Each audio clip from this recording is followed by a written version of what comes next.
So I'm going to start by giving you a picture. Yeah, that looks, ooh, my hair. What do you think when you see that picture? It looks wonderful, the teeth, yes.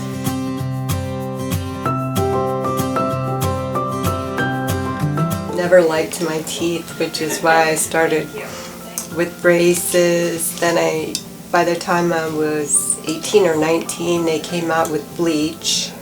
So my doctor made trays and I bought a whole bunch of the injection, and I did that every night, all the time. So I had like the whitest teeth, and then they did veneers, and then after a while the veneers kind of break down and I moved on to caps, and then I started to have problems with other teeth and my front caps. After a while, I guess in my 30s, I had for so long been dealing with an eating disorder, and I know when I was doing my research to get my teeth fixed, I never see anyone admit to that. They just say I was genetics, I have bad teeth, or an infection, and I can't imagine I'm the only person in the entire world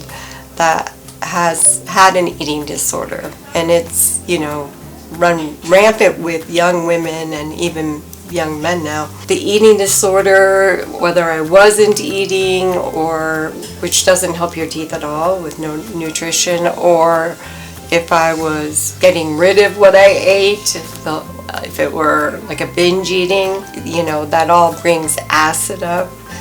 Then I thought I could game the system because I couldn't let go of the control issues I had, and I felt like the eating disorder gave me a sense of control in a time in my life when I couldn't control things. So I was very, very young when I developed it, and basically, you know, letting people know that if you do have an eating disorder, at one point your teeth will fail. I ended up having to get bridges because they removed some teeth, and at the time I couldn't afford dental work and I was going to school, so we did the bridge, and on both from here to the back, and it looked really good, and they said it should last at least 10 years.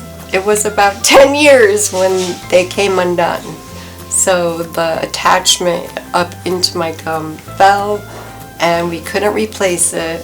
That happened at Texas Roadhouse when it came, the last one came out, and I just started crying at the table. I had been kind of lollygagging about getting the surgery, and then I decided just to do it. This was a major surgery because perhaps I could have found another way to put some caps or just one implant and fix it. There's alternatives at other places that do implants. A big famous one everyone's heard of I went to. He then told me that there was nothing they could do. He said, you don't have enough bone in your upper jaw to attach anything to. Dr. Howell and Dr. Farley both examined me. I spoke to many people. They definitely have a good workflow here in the steps you need to take. I had been so used to not eating anything like chips and salsa and any tough meat. I could gum things, but you don't get the full effect. And salads with croutons, I mean, simple things that other people take for granted, ribs, anything that required a lot of exertion, I couldn't do. Now I can eat anything, and they aren't kidding about that. You can take an apple, which I have, and just crunch it. I've had popcorn at the movies, see gummy bears, and just sticky stuff, which I couldn't. They feel good. Like, I don't notice that they're not my teeth. So immediately after the surgery, I took them. I did research, and I came in person and met them, and I didn't feel like it was a implant mill. I felt the doctors listen. Dr. Howell did not want to just do my uppers. He was pretty insistent, but then he said, well, you know, it's your choice, and he will do that. But I'm really glad that I listened to his advice. It's pretty intense. I had many family members say, I can't believe you're gonna go rip your teeth out. And my own physicians, like, that was really brave of you. So it sounds like it's brave, but really you don't have another choice unless you want to look bad. You know, people do judge us. Oh, I love Dr. Farley. He was amazing. I got his cell phone number in case I needed help before and after. He gave me, you know, full instructions, let me know what was going to happen. Really, this has been an amazing process that was not as painful as I thought I was going to experience.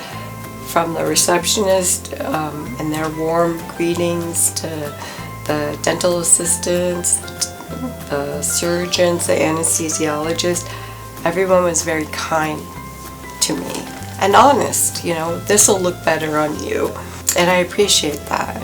I just am so glad I found you guys, because really you guys have, you know, unparalleled compared to the other people that I've been to, providing me with knowledge about it. They addressed my questions and gave me comfort, whether it was texting the doctor. They were always available, and they were honest and nice.